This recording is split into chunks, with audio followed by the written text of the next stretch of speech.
Muito obrigado, bom dia a todos. Vou seguir as indicações que já foram aqui determinadas de não me dirigir diretamente a ninguém, mas não queria deixar de realçar a presença neste painel da Trinidade Jiménez.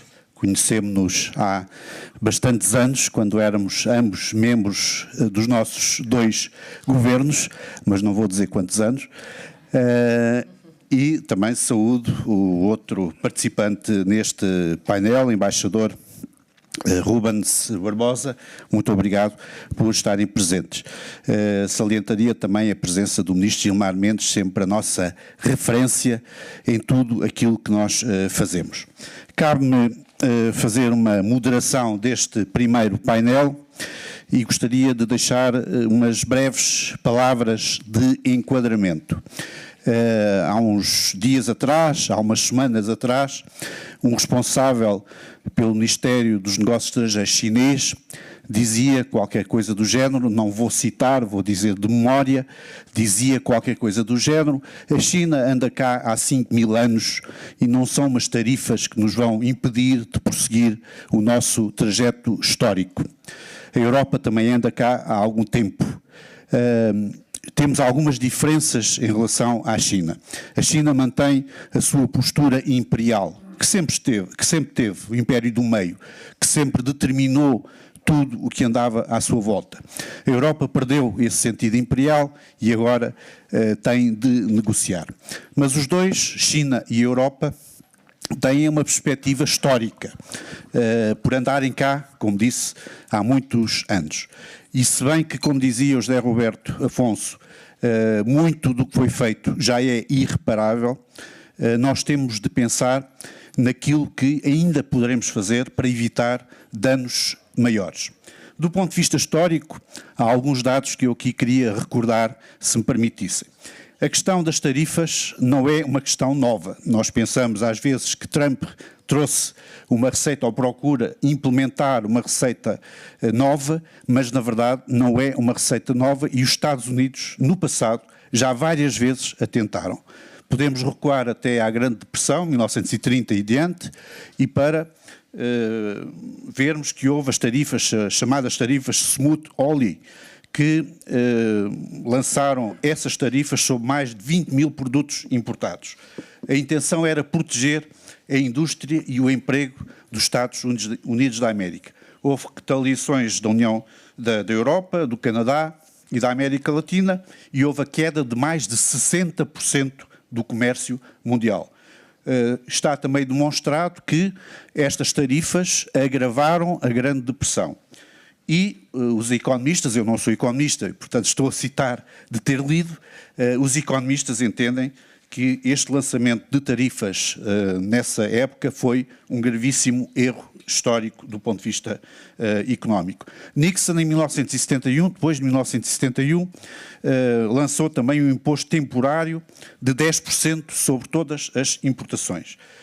Também já aqui o pretexto ou os motivos invocados era corrigir o desequilíbrio externo e proteger a indústria norte-americana.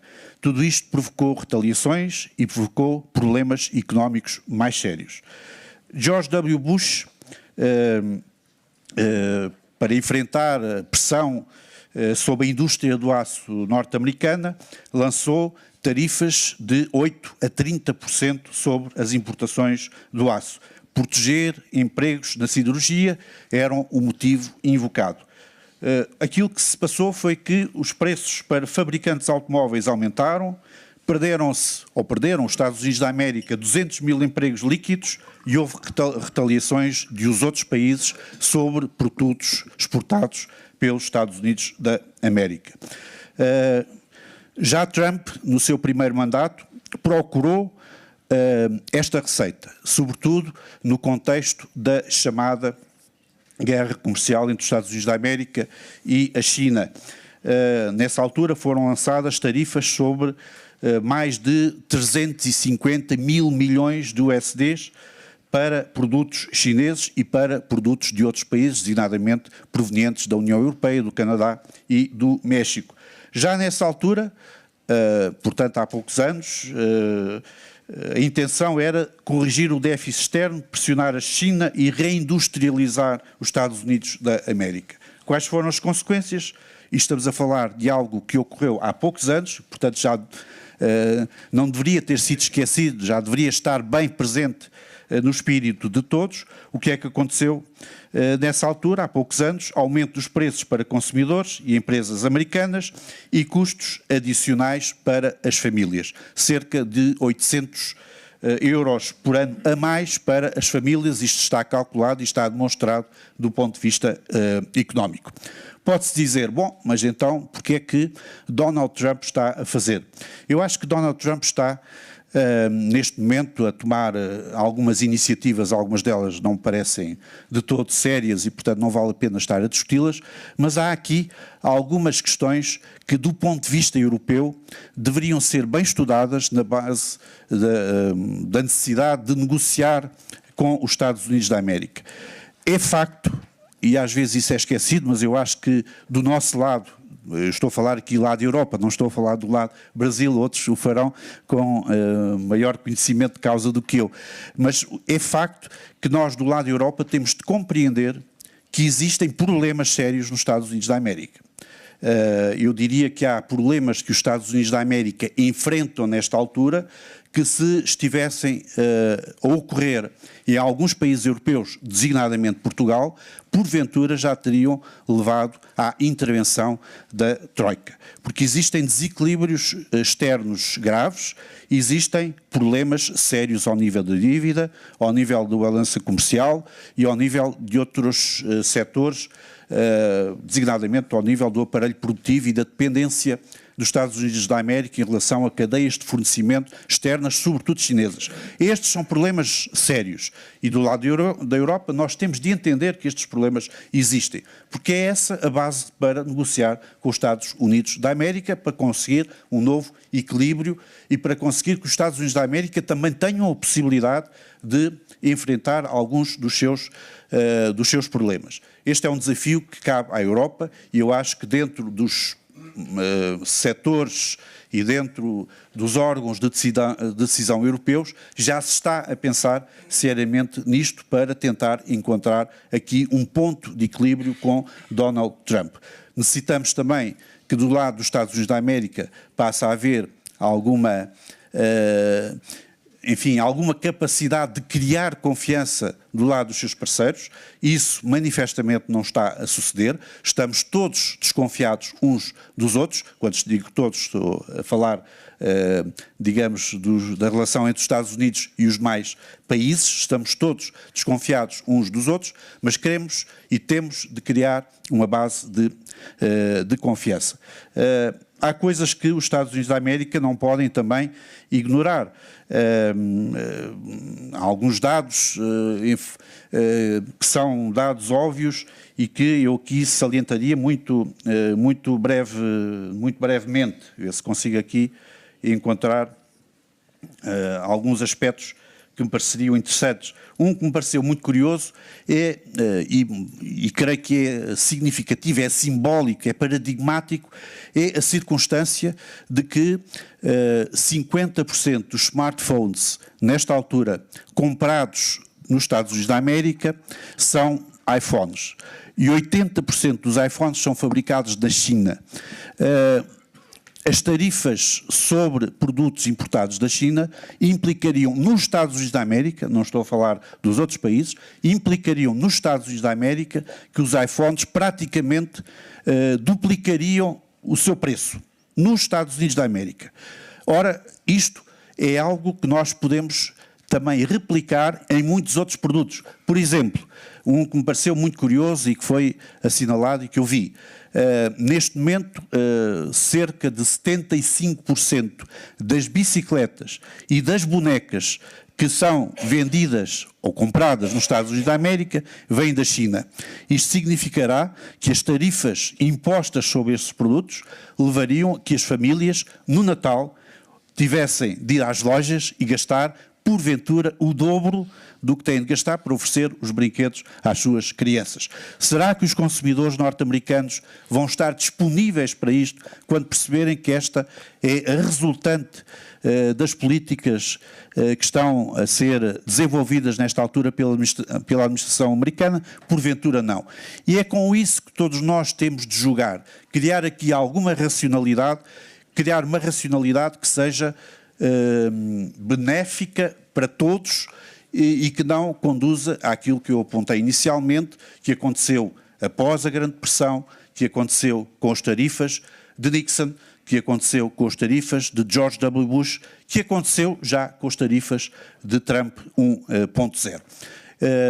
Creio que este seminário poderá ter um contributo modesto, é certo, mas um contributo que será seguramente relevante pela qualidade dos participantes que nós convidámos e que aceitaram estar aqui conosco hoje para debater todos estes temas. Eu iria dar a palavra, pedindo desculpa por me ter alargado um pouco, não é essa a função do moderador, mas creio que a minha função aqui de moderador levaria a ter um discurso na medida do possível, moderador em relação às nossas reações imediatas, e daria de imediato a palavra à Trinidad Jiménez, agradecendo a sua presença. Muito obrigado.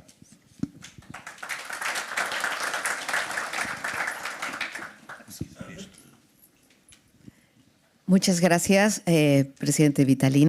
Muito obrigada, presidente Vitalino. É um prazer ter a oportunidade de estar aqui. Peço desculpas, porque não vou conseguir falar em português, vou falar em espanhol e peço desculpas por isso. É óbvio que nós estamos em um momento de grande transformação política e de grande transformação social. Estamos em um mundo que está em ebulição e é verdade que esta ebulição não ocorreu nas últimas semanas ou nos últimos meses. A verdade é que este processo de transformação, de mudança do cenário global, já leva alguns anos. Mas também é verdade que agora existe uma certa urgência para definir uma nova ordem mundial. Em muitos sentidos, do ponto de vista político, existem novas parcerias que agora estão se formando. Estamos vivendo uma grande fragmentação política com o auge da multipolaridade e, por que não, o novo papel dos órgãos internacionais. Em 1945, depois da Segunda Guerra Mundial, a ONU tinha 45 membros. 45 países eram membros da ONU. Agora são 195. Os primeiros eram muito homogêneos, muito parecidos culturalmente. Os 195 atuais são muito diferentes em termos culturais, étnicos, políticos, e esta diversidade agora deveria pensar como podemos colaborar e trabalhar juntos. O surgimento de Donald Trump no cenário internacional, com suas primeiras decisões, nos obriga a buscar novas parcerias, não só parcerias comerciais. Não estamos falando apenas de taxas e impostos. Temos que repensar o mundo do ponto de vista das parcerias políticas. As mudanças e as transformações exigem este processo de reflexão atualmente. Por exemplo, qual vai ser o papel dos países que têm uma grande força emergente e que querem ocupar um papel de maior liderança no mundo? Estou pensando, por exemplo, no Brasil. Eu acho que é importante pensar que o Brasil é líder junto com outros países no sul global, o chamado BRICS. Inclusive, haverá uma reunião de cúpula em junho no Brasil, que é a reunião do BRICS. Os BRICS querem ter um papel neste cenário global. um papel que também tem a ver com o poder político, com o poder econômico e com o poder social, com interesses que querem que estejam presentes neste cenário. E acho que tínhamos que fazer isso de uma forma clara, de valorizar este potencial, este poder que pode ter esses países. Falo do Brasil, mas obviamente também China, que está exigindo a seu lugar no mundo, ou a Índia, que vai se tornar a quinta economia do mundo, inclusive adiantando o Japão. Então, são muitas as mudanças políticas, sociais, econômicas que exigem repensar este novo cenário global do ponto de vista das parcerias políticas. Por outro lado, do ponto de vista econômico, as tarifas que foram implementadas por Trump ou impostas por Trump mudam as suas parcerias tradicionais dos Estados Unidos com o México, por exemplo, um país vizinho, ou com o Canadá, que também é um país vizinho, ou ameaças com relação à Groenlândia ou Panamá, países que tradicionalmente eram aliados, ou Europa, países que são tradicionalmente aliados dos Estados Unidos. Isso também muda as relações políticas decorrentes das relações comerciais. E as relações com a América Latina, de parte da Europa. Acho que todo este cenário que está em constante transformação, que está sendo definido agora, eu acho que o papel da China é muito importante, a tensão entre a China e os Estados Unidos, a guerra tecnológica que existe entre esses dois países, isto também pode constituir uma oportunidade. E temos que aproveitar esse espaço não para polarizar, não para causar um enfrentamento, mas para buscar novas parcerias e definir esta nova governança global neste espaço multipolarizado e multilateral. Eu acho que a posição da União Europeia, eu acho que é uma oportunidade, em primeiro lugar, para conseguir maior soberania econômica, maior soberania tecnológica e maior soberania política. E podemos conseguir isso aproximando-nos à região da América Latina. É verdade que somos um macro-ocidente, como disse Mariano Rabanero, e as duas regiões podem fortalecer suas relações do ponto de vista econômico. Nós somos a Europa e a América Latina formamos 14% da população mundial. 1 bilhão de habitantes. Podemos ter, entre a América Latina e a Europa, 21% do PIB mundial. Isso é um número incrível. Podemos avançar nas relações comerciais se conseguimos implementar este acordo que foi firmado entre o Mercosul e a União Europeia. Pode haver uma relação comercial de até 94% entre nossos países. E isso tem um grande valor e um grande significado. E acho, sinceramente, que esta oportunidade nós temos que aproveitá-la agora, especialmente se nós conseguimos entender que temos que enfrentar 4 desafios principais. Um deles foi no ano passado, quando discutimos sobre a irrupção tecnológica nas democracias, mas principalmente nas economias, maior competitividade, maior produtividade dentro do cenário global. Acho que podemos desenvolver as duas regiões com uma transferência tecnológica e maior autonomia estratégica. E acho, sinceramente, que, óbvio, vamos manter relações comerciais com os Estados Unidos e temos que manter relações comerciais com a China, mas podemos ter mais soberania estratégica, a União Europeia, junto com a América Latina. E podemos fazer isso, porque também temos talento, temos formação, que também é um grande desafio. E também tem uma coisa que me interessa de forma muito especial, que é a transição energética. Que, embora os Estados Unidos tenham saído do Pacto de Paris, não podemos negar a realidade. A mudança climática existe. Também neste mundo em ebulição está a mudança climática e o Brasil desempenha um papel muito importante. Vai realizar a próxima COP30 em Belém do Pará. E é preciso realizar vários compromissos, enfrentar desafios que não só são necessários, são indispensáveis para saber como o mundo tem que avançar. Temos que dar resposta em relação aos combustíveis fósseis. Temos que ver o que fazer para gerar uma energia mais limpa, ver como nos comportamos para que o mundo seja sustentável.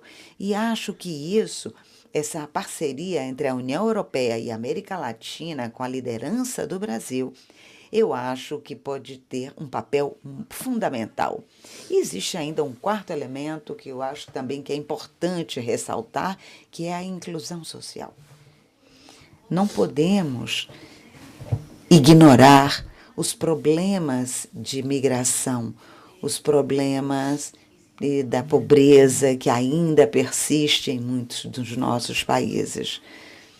E não podemos deixar que a narrativa de Trump em relação às deportações em massa, que isso se imponha em todo o mundo, porque as migrações podem ser uma solução. Pelo menos é uma solução para a Europa e é uma solução para a Espanha, porque existe um problema demográfico, uma taxa de natalidade muito baixa. E, para isso, precisamos da migração. E precisamos este movimento migratório. Então, acho que é importante discutir também este desafio demográfico, migratório. Existem transformações? Sim. Existem conflitos? Também. Existem mudanças? Muitas. Podemos transformar tudo isso em oportunidades para transformar, resolvendo enfrentando estes desafios. E acho que são reflexões que nós podemos fazer hoje e devemos pensar sobre esta grande oportunidade que nós temos como latino-americanos e como europeus, sem perder de vista que não buscamos a polarização e o conflito, pelo menos eu pessoalmente, não é o que eu quero. O que é que a Europa está fazendo? Respondeu a essas tarifas impostas por Trump, mas também está negociando com os Estados Unidos. O que é que a Espanha está fazendo? Faz parte deste marco europeu, mas também está negociando com os Estados Unidos e recomenda às empresas que continuem nos Estados Unidos, que não abandonem o país. Portanto, é preciso contribuir dentro deste espaço de conflito com o diálogo, com o sentido comum, o senso comum, para que o mundo globalizado, esse mundo globalizado é uma realidade e nós temos que dar respostas. O mundo é global. O mundo tem que ser global. E embora as regras da Organização Mundial do Comércio possam parecer obsoletas e os Estados Unidos pensem que não servem para nada, o comércio global tem que continuar. Agora reduziu 40%. Reduziu em 40% o comércio entre os Estados Unidos e a China. Isso não pode ser, isso não é possível, porque nós dependemos uns dos outros, de terras raras ou de componentes tecnológicos. Dependemos muito da transferência tecnológica e não podemos nos dar ao luxo de que a polarização e o conflito, o enfrentamento se instalem. Temos que resolver estes problemas através da governança global, através das instituições, transformando-as para conseguir enfrentar os desafios que nós temos atualmente. Muito obrigada.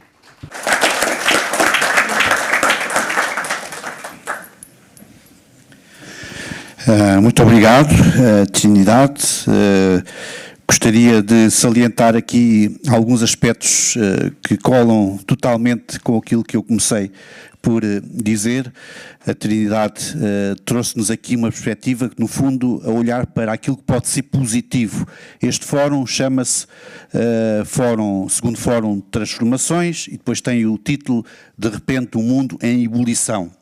Aquilo que fez foi incidir a sua intervenção sobretudo nas transformações e menos do fator ebulição em que nós estamos nesta altura. Transformações vão existir transformações, mas muitas dessas transformações constituem uma oportunidade. Eu estava a ouvi-la e a pensar que o Fórum de Integração Brasil-Europa, porventura, poderia ser também um Fórum de Integração América Latina-Europa, porque, na verdade, os dados que aqui nos trouxe mostram exatamente que a Europa com a América Latina, que no fundo são o mesmo espaço cultural e têm os mesmos valores, a Europa juntamente com a América Latina podem ser, no futuro, ainda mais poderosas do que já são em termos globais.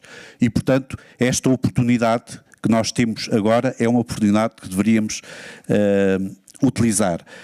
E, sobretudo, a parte final da sua intervenção, quando nos trouxe aqui a opinião que me parece totalmente irrefutável de que não deveríamos deixar que as situações se bipolarizassem e devemos trabalhar no sentido de continuarmos a negociar e a negociar com múltiplos polos, não apenas com dois, mas com múltiplos polos, acho que é essencial nesta altura. Negociar, ver as oportunidades e tentar, não direi reparar o mal que já está a ser feito, mas tentar evitar que esse mal se aprofunde. Vou dar a palavra agora ao embaixador Rubens Barbosa, agradecendo também a sua presença aqui e estamos ansiosos por ouvir também a sua intervenção. Muito obrigado.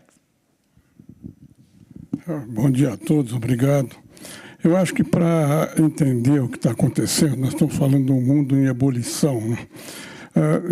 A gente teria que fazer um quadro mais geral, eu não vou entrar nos detalhes que já foram dados aqui nas duas primeiras apresentações. Eu acho que quando a gente examina o que está acontecendo agora, a gente tem que levar em conta o que aconteceu até antes do Trump, depois da guerra até antes do Trump. Há 3 meses atrás, o mundo entrou em ebulição, e eu vou comentar depois desse período. Mas era importante a gente ter uma ideia do que estava acontecendo. Quer dizer, no cenário internacional, que não era um cenário internacional estático, também estava mudando. Então, eu analiso o cenário internacional em mudança sobre 2 aspectos, sobre o aspecto econômico e sobre o aspecto político, quer dizer, a nova ordem internacional política e a ordem econômica. Na ordem econômica, em primeiro lugar, o que aconteceu? Depois da guerra, nós tivemos o liberalismo, né? O livre mercado, o livre comércio prevalecendo. Eu vou fazer um resumo muito breve aqui desses 80 anos em que nós vimos a evolução até chegar à eleição do Trump. Então, nós tivemos o liberalismo prevalecendo durante todo esse período, com qualificações que foram mudando o cenário econômico global. Um dado importante foi a entrada da China na OMC em 2001. Quer dizer, o processo todo de liberalização da economia, do livre comércio, foi sendo gradualmente, né, mudado, apareceu a globalização. Em 2001, com a entrada da China na OMC, muda totalmente o cenário, com a emergência gradual da China. Com a globalização, nós tivemos, desde a guerra, né, desde o fim da guerra, o fortalecimento das organizações multilaterais. No caso do comércio, a OMC, da paz e da segurança, a ONU, os financeiros, né, o Banco Mundial e o BID. A evolução do liberalismo foi gradualmente sendo qualificado com medidas restritivas que foram arbitradas pela OMC. E isso foi importante porque permitiu a evolução do comércio internacional de maneira harmônica, não é? Sempre que havia diferenças, eram dirimidas pela OMC. E esse multilateralismo no comércio internacional passou a ser muito qualificada quando nós tivemos alguns problemas, né, com a pandemia, as cadeias produtivas começaram a ser questionadas, até nós chegarmos ao primeiro governo do Trump, quando nós tivemos as primeiras medidas restritivas em relação à China. Porque, como eu disse, com a entrada da China na OMC e o crescimento rápido, importante, e as transformações econômicas que ocorreram na China, elas afetaram o comércio internacional, o equilíbrio internacional na área econômica. E aí começou a haver a tensão entre os Estados Unidos e a China, que começaram com Trump, continuaram com Biden e agora chegaram ao paroxismo com o segundo mandato do Trump. Eu paro aí mostrando que agora, ao invés do liberalismo econômico, com as graduais transformações, com o multilateralismo, com tudo que aconteceu, nós passamos a ter agora, na minha visão, uma lei das selvas, quer dizer, cada um defende o seu interesse, a autonomia soberana, falou o Macron aqui, o Trump defendendo todas as posições dele na área industrial. Esse é o cenário até o Trump na minha visão econômica, de maneira muito enfim, breve e enfim, reduzida. No cenário internacional, nós tivemos uma evolução também importante. Quer dizer, depois da guerra, nós tivemos na ordem econômica, na ordem política internacional, né, na nova ordem internacional, a criação dos mecanismos de Bretton Woods, como eu mencionei, com as Nações Unidas, o Conselho de Segurança, procurando arbitrar as crises internacionais. E nós vimos uma evolução também nesse período de pós-guerra, com a emergência de duas potências, né, com a Guerra Fria, até chegar a 1989, 1991, com o fim do Muro de Berlim, com o fim da União Soviética e o aparecimento de uma única nação. Nós estávamos com um movimento bipolar, depois da guerra, passou a ter um movimento unipolar com a prevalência do poder americano, estabelecendo as agendas, as regras do jogo. E esse movimento unipolar fica muito claro, né, a partir do primeiro ataque americano ao Iraque, em 1991, em que um país sozinho resolve tomar essa iniciativa e atacar um outro país sem ter sido atacado, né? Então, os Estados Unidos, nesse momento, era a única potência. E com a entrada, como eu disse, da China na OMC, a partir de 2001, começa a se desenvolver esse novo cenário internacional com as tensões políticas entre a China e os Estados Unidos, aparece a questão de Taiwan e aparece problemas como a pandemia.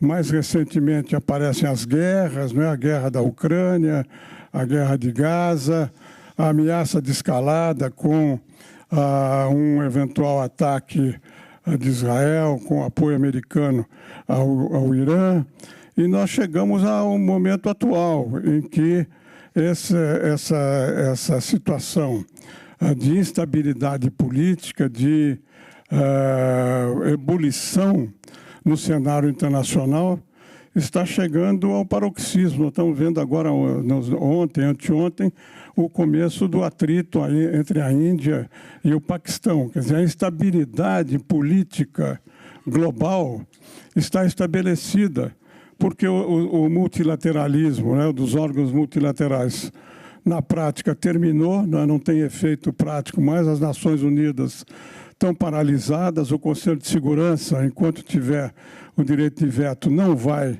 resolver nenhum conflito, como era a ideia, né, de paz e de segurança. Então, você tem uma situação internacional,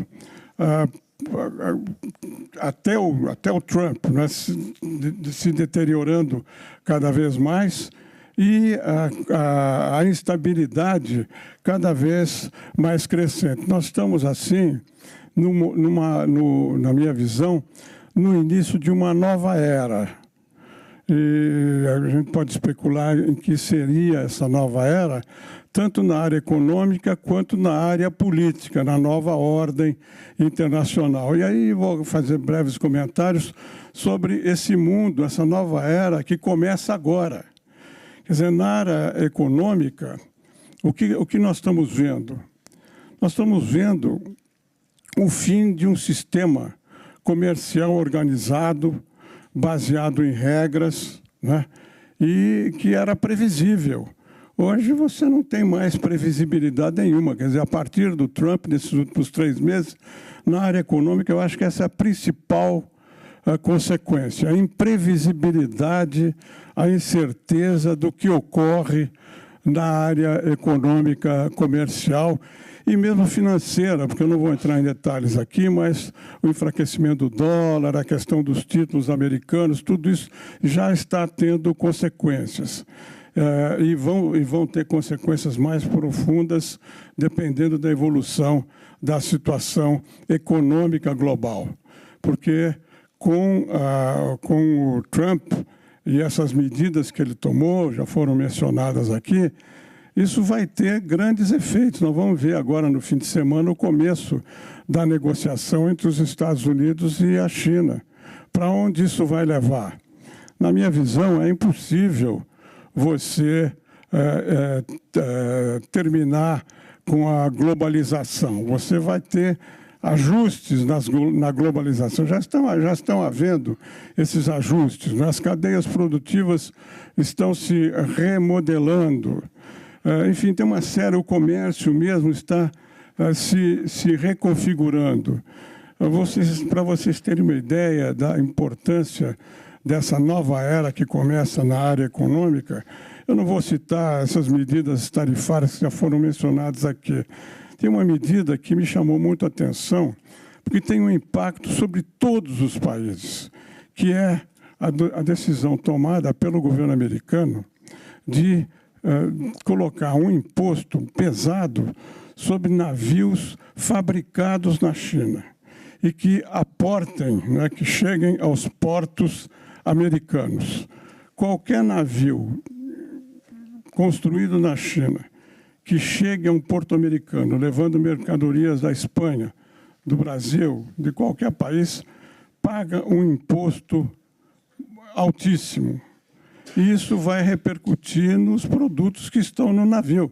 Quer dizer, não é uma tarifa que está sendo colocada, é uma medida de caráter profundamente impactante. Então, é uma nova era, porque novas concepções, novas versões de restrições estão sendo colocadas. Eu não vou discutir aqui o efeito disso sobre a economia americana, se é bom, se é mal, se vai ter resultado, se não vai ter resultado. Esse é outro problema. E nem vou discutir aqui as razões que levaram o Trump a tomar essas medidas, que são, na minha visão, medidas que tornam o que está acontecendo nos Estados Unidos uma revolução cultural do modelo chinês. na minha visão, é muito profunda. Eu fui embaixador em Washington, vivi 5 anos lá. Eu acho que o que está acontecendo realmente vai ter impacto. O fato dele sair daqui 4 anos, mesmo sendo sucedido por outro republicano, isso vai ter um impacto tremendo na sociedade americana. Não vou entrar nesses detalhes aqui.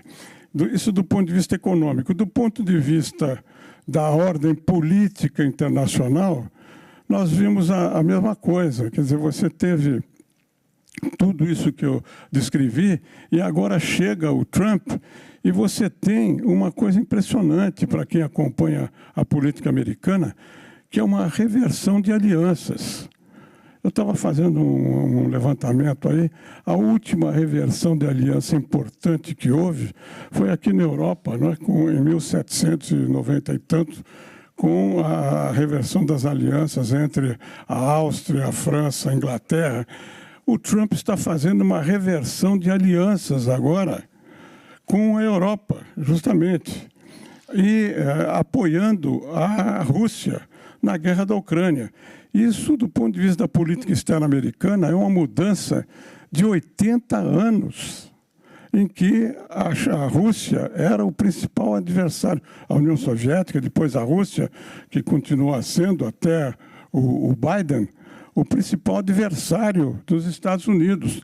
E a guerra da Ucrânia contou com todo o apoio, a Ucrânia contou com todo o apoio dos Estados Unidos e a condenação dos Estados Unidos pela violação da Carta das Nações Unidas. Agora, nós estamos vendo o governo americano apoiando a Rússia e divergindo da União Europeia, da Europa, e querendo modificar substancialmente a OTAN.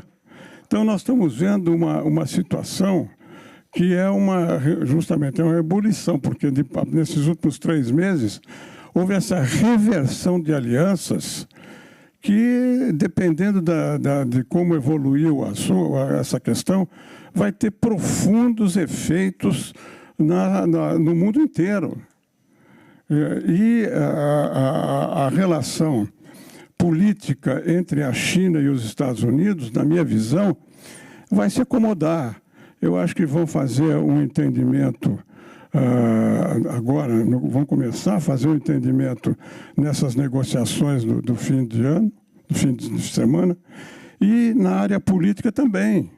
Quer dizer, como é que os Estados Unidos vão defender a Taiwan se eles estão fazendo o que estão fazendo com a Ucrânia? É uma qualificação importante isso. A China vai se beneficiar disso? De que maneira? E há analistas que pensam que a evolução do que está acontecendo no mundo hoje, sobretudo com essa reversão de alianças e com o esvaziamento das Nações Unidas, o esvaziamento do Conselho de Segurança, que isso vai levar a uma situação potencialmente até de um conflito nuclear, né? O próprio Trump já falou nisso. E agora nós estamos vendo pela primeira vez 2 potências nucleares, a Índia e o Paquistão, se chocando diretamente.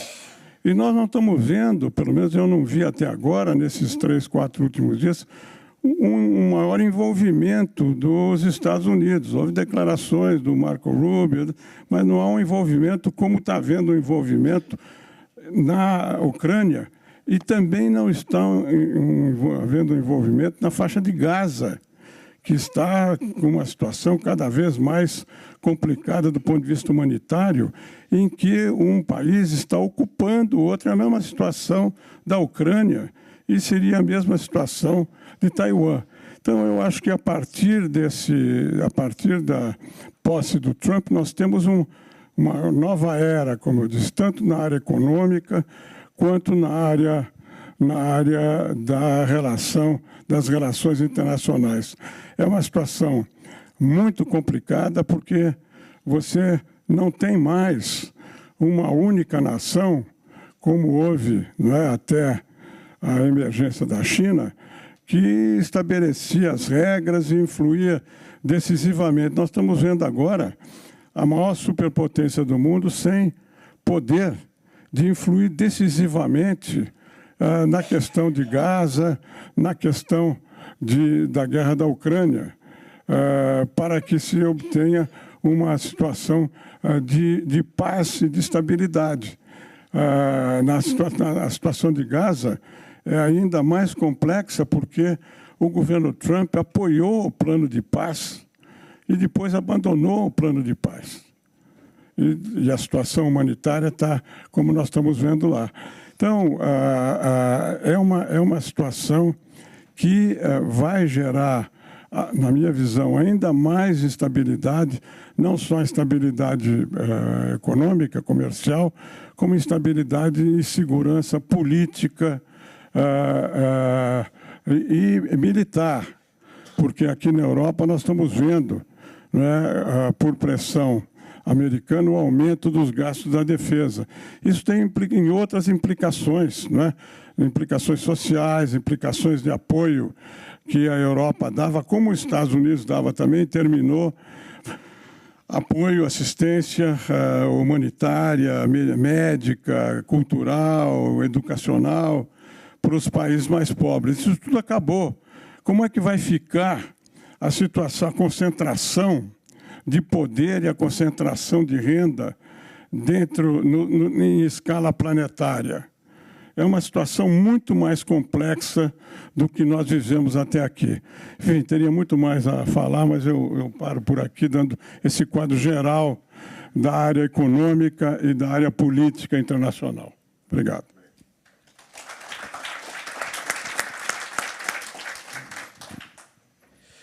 Muito obrigado. Gostaria de destacar desta excelente intervenção, baseando-me em duas palavras que foram utilizadas pelo Sr. Embaixador: paroxismo e imprevisibilidade, estiveram algures na sua apresentação, para salientar que, de facto, os Estados Unidos da América estão a desmontar, é essa a expressão que me parece correta, o sistema que eles próprios criaram. O sistema baseado no liberalismo económico, que impuseram, em alguns casos, noutros casos convenceram que fosse implementado no chamado Ocidente, as instituições de Bretton Woods, a ideia dos Estados Unidos da América como polícia do mundo. Na sua parte final da intervenção, referiu todos estes conflitos onde, no passado, os Estados Unidos já estariam a agir, já estariam a tentar fazer alguma coisa que fosse, do ponto de vista da sua própria visão do mundo, que resultasse, mas estão ausentes. Na Índia e Paquistão estão completamente ausentes. A questão da liberdade do comércio, todos nós nos recordamos que a entrada da China na Organização Mundial do Comércio foi feita sob imensa pressão da parte dos Estados Unidos, quer sobre a China, quer sobre o resto do mundo. Os Estados Unidos queriam a China dentro da Organização Mundial do Comércio e finalmente conseguiram. E também as questões relacionadas com, enfim, não apenas referi uma vez a NATO, ou a OTAN, que é uma instituição, mais uma, que foi criada sob a direção dos Estados Unidos da América e que os Estados Unidos da América estão neste momento a desestruturar com a sua nova política de alianças. E isso é, de facto, muito incompreensível do lado europeu. Mas os Estados Unidos da América estão até a cometer alguns erros que parecem, dentro desse ponto de vista da defesa e da segurança internacionais, parecem incompreensíveis. Por exemplo, uma história. A China tem, nesta altura, cerca de 90% das terras, daquelas terras valiosas que andam a negociar por esse mundo fora. Curioso é que os Estados Unidos da América, que ainda conseguem ter alguma supremacia militar por causa do seu poderio marítimo e do seu poderio aéreo, sobretudo baseado nos F-35, que são os aviões mais avançados do mundo, praticamente imbatíveis ainda hoje, os F-35, para a sua construção e para a sua manutenção, dependem dessas terras. Ou seja, as terras que estão na mão da China são aquelas que os Estados Unidos necessitam desesperadamente para manter o seu próprio poderio em vários níveis. Portanto, há aqui um conjunto de situações manifestamente incompreensíveis que acho que só poderão conduzir àquilo que o Sr. Embaixador se referia também na parte final da sua intervenção, ou seja, conduzir a uma negociação e a um entendimento, particularmente entre os Estados Unidos da América e a China, mas também entre os Estados Unidos da América e a Europa e os seus vizinhos mais próximos, o Canadá e o México e a América Latina. Nós vamos ter agora a projeção de um conjunto de slides, depois passaríamos a uma segunda ronda de intervenções dos nossos convidados com perguntas, portanto pediria aos nossos colaboradores para projetarem os slides que estão previstos.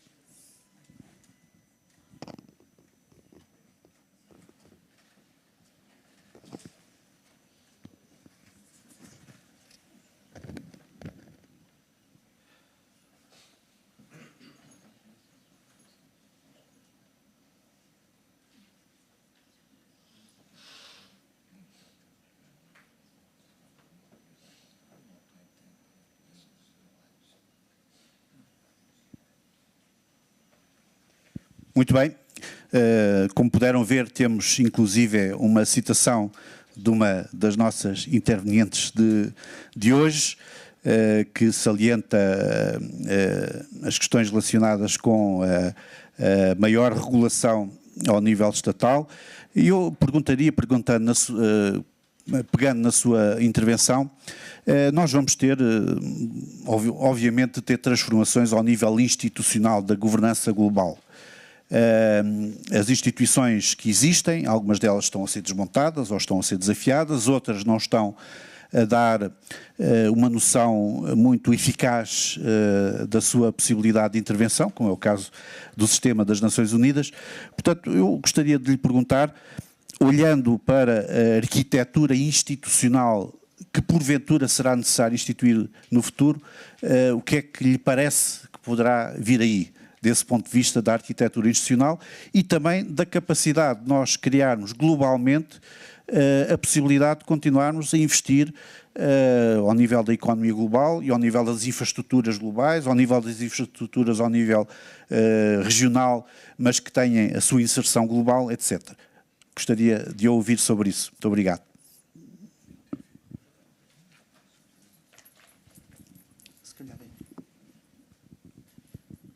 Muchas gracias. Muito obrigada, senhor presidente. É difícil saber como é que esse cenário global vai ficar, como comentamos antes e o embaixador Barbosa reiterou, estamos em um mundo em constante transformação e neste processo, quem mais está mudando a posição internacional é os Estados Unidos. Eu gostaria de lembrar aqui uma citação do secretário de Estado dos Estados Unidos, Marco Rubio, quando defendia sua posição diante do Senado. O que ele disse ali, naquele momento, foi que as instituições que surgiram depois de 1945 tinham sido criadas para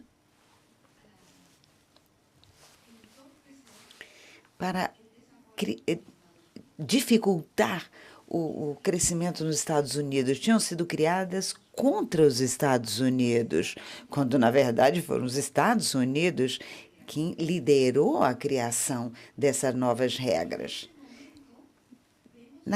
Agora vemos que existe um protecionismo comercial e econômico, mas também político, como comentou o embaixador Barbosa, dos Estados Unidos. Uma retirada interna só interessa aos Estados Unidos, não interessa a Gaza, não interessa a Ucrânia, em manter as agências internacionais para o desenvolvimento. Os Estados Unidos está abandonando o mundo E, neste momento, o mundo tem que reagir e estabelecer a base para esta nova governança global. O presidente Vitalino comentou uma coisa que eu acho que é interessante. Quais vão ser as novas regras para ajudar o desenvolvimento, para promover a transformação produtiva, para promover a competitividade, que é fundamental para o crescimento? E acho, do ponto de vista empresarial, eu acho que é muito importante que exista segurança jurídica e estabilidade institucional. É importantíssimo que haja essa previsibilidade, porque se não existe essa estabilidade institucional, se não existe essa segurança jurídica, as empresas não podem investir. Até agora, houve um grande interesse em gerar intercâmbio comercial e de investimentos, no caso da Espanha e do Brasil. Isso é muito importante e muito relevante. Mas existem outros lugares do mundo onde é preciso fortalecer esta relação de investimento de crescimento econômico. E queria deixar aqui uma mensagem. Segurança jurídica e estabilidade institucional são elementos fundamentais para o fortalecimento das relações econômicas e comerciais. E, neste sentido, nesta nova definição desse novo cenário global, isto tem que desempenhar um papel fundamental, aproveitando também a grande transformação tecnológica e a definição das regras do uso desta transformação tecnológica.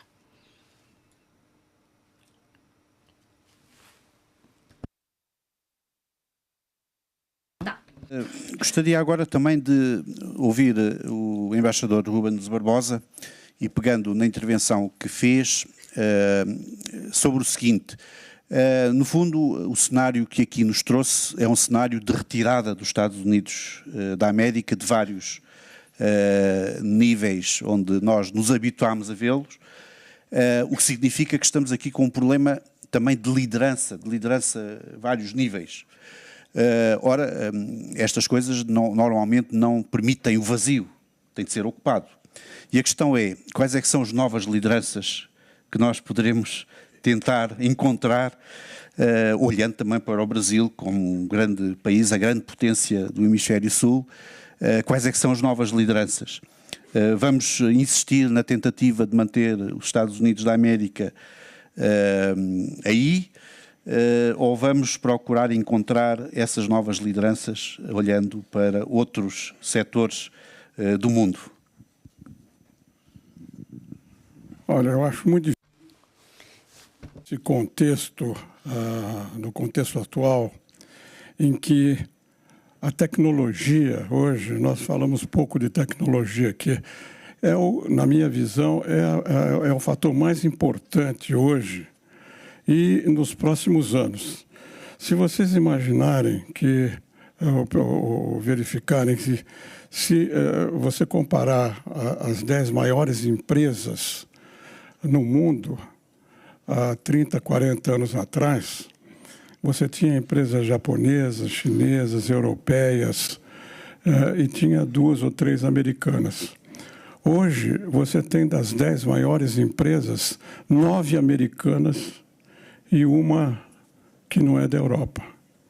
Então, eu acho que a liderança hoje vai se colocar cada vez mais do lado dos países que têm avanços tecnológicos. E no cenário político, muitos analistas, dependendo do que ocorrer com a guerra da Ucrânia, se a Rússia conseguir tudo o que ela está querendo, ficar com o território, levantar sanções, enfim, toda a agenda dela, se ela conseguir tudo isso, eu acho que nós vamos caminhar para um cenário novo.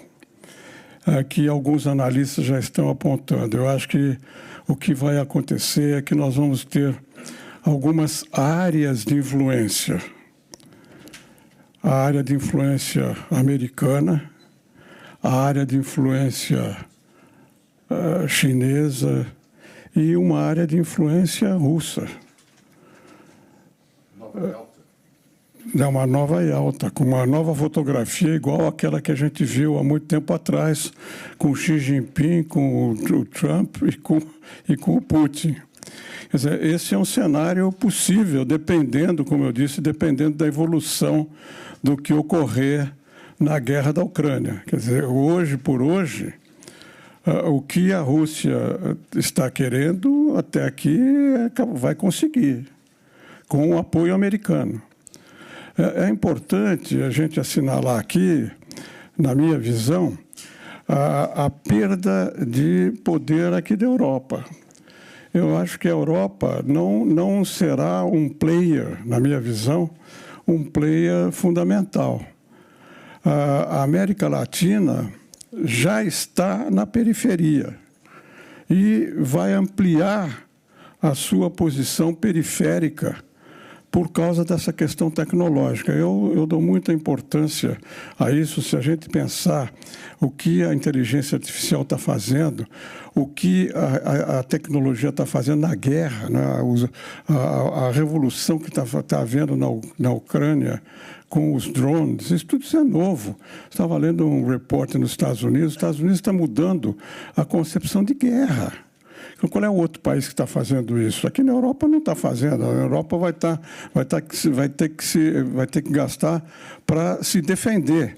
E o mundo, a China, os Estados Unidos, já estão voltados para a nova etapa depois da tecnologia.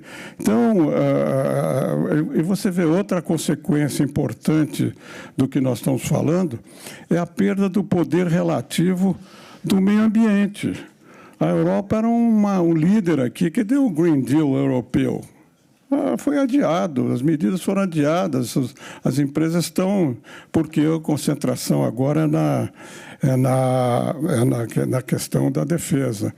Tem um outro fator importante também, você falando de liderança, que a gente não sabe como vai evoluir, mas que vai ter, na minha visão, profundo impacto sobre todos os países.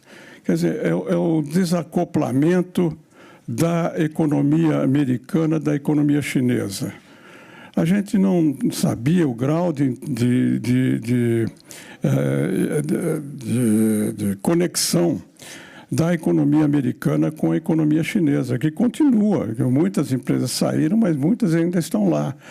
Com essas medidas que são tomadas agora, você pode ter um desacoplamento. Eu acho que, é por isso que eu mencionei que eu achava que essa negociação agora é importante e eles vão fazer algum tipo de acomodação, porque a interconexão da economia chinesa com a economia americana é enorme. E nós estamos vendo isso no pequeno comerciante lá que vai vender a boneca chinesa lá mais barata, entendeu? Então não estou falando só de grandes empresas, estou falando do dia a dia tanto na China quanto nos Estados Unidos. Então essa questão de como vai evoluir pode se evoluir positivamente essa negociação. Esse cenário de áreas de influência, na minha visão, pode se materializar, porque é onde está o poder, onde está a tecnologia. A tecnologia hoje está na China, está nos Estados Unidos, e a Rússia entra pelo peso da vitória, se ela conseguir a vitória na Ucrânia, e a influência em toda essa região da Europa, da Ásia Central. Então, isso aí eu acho que é muito importante. Quer dizer, toda a minha visão está muito baseada na questão da tecnologia, né? Que a transformação que a tecnologia está acarretando. Para você ter, eu vou dar um exemplo concreto para você ver o que eu estou falando. No caso do Brasil, quer dizer, o Brasil depende da comunicação hoje da tecnologia da SpaceX, que é a do Elon Musk. Nós não temos alternativa. Você vai fazer o quê? Você vai acabar a comunicação das Forças Armadas? Você vai acabar a comunicação na Amazônia? A comunicação agrícola com uma briga com Elon Musk? Não vai. Então, quer dizer, é por isso que... e vocês viram o que aconteceu. A gente não sabe exatamente o que aconteceu aqui na Espanha e em Portugal com esse apagão. Foi uma coisa de cyber, foi uma tecnologia.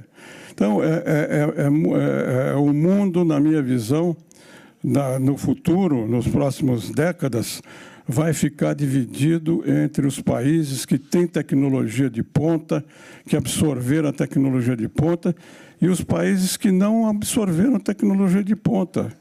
É como vai desaparecer desenvolvido em desenvolvimento, sul global, não vai ter nada mais disso. Daqui 30, 40 anos, é quem tem tecnologia e quem não tem tecnologia. Essa que vai ser a realidade. Muito obrigado. Estamos já pendentes de ser sancionados com 450% de taxa, portanto vamos terminar de tarifa, vamos terminar este painel apenas sublinhando alguma coisa que foi dita agora em relação à Europa. A Europa neste momento ainda é a segunda maior economia mundial. Nenhum dos países da Europa está já perto de ser uma das maiores, mas a Europa, globalmente considerada, é a segunda maior economia mundial e nós estamos a assistir a um certo wake-up call, que também foi aqui sublinhado pelo embaixador da Europa, uma vez que estamos, de facto, muito atrasados em alguns domínios que vão ser decisivos para o futuro, designadamente no domínio tecnológico. Espero que, pegando nas palavras iniciais que foram ditas, espero que este wake-up call em relação à Europa seja visto como uma oportunidade para também aqui nós aproveitarmos os eventos que estão a ocorrer para melhorarmos em setores que são decisivos para o futuro. Vou terminar então aqui este painel. Muito obrigado pela vossa atenção.